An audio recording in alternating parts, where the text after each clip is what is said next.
ရေနဲ့ပတ်သက်တဲ့အခေါ်အဝေါ်လေးတွေကိုလာပြီးတော့ sharing လုပ်ပေးပါမယ်ဒါဆိုရင်ရေကိုကြတော့老师တို့က水နော်水ဒါဆိုရင်ရေပူကိုကြတော့热水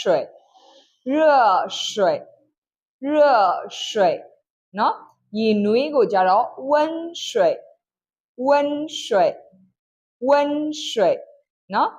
ဒါဆိုရင်နောက်ထပ်ရေအေးပေါ့နော်ရေအေးဆိုတာရေကြက်အေးနော်ရေကြက်အေးဆိုတည်ပြီးတော့အေးခံထားတဲ့ဟာကို凉水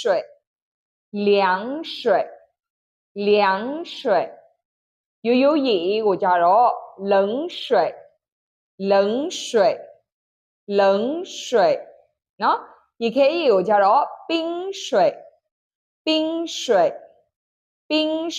ရမယ်နော်ဟုတ်ကဲ့ဒါဆိုရင်မိတ်ဆွေတို့ကကြတော့ဒီသုံးနှုန်းလေးကိုရအောင်ကြက်ထားပါတကယ်လို့မိတ်ဆွေတို့ကကြတော့တခြားစကားပြောလေးတွေဒါမှမဟုတ်တခြားအခေါ်အဝေါ်လေးတွေတခြားအသုံးနှုန်းလေးတွေသိချင်နေဆိုရင်老师တို့နောက်ထပ်ဗီဒီယိုလေးထဲမှာထပ်ပြီးတော့တွေ့ကြရအောင်အားလုံးကျေးဇူးတင်ပါတယ်谢谢大家ဒီချက်ကြိုလေးပါ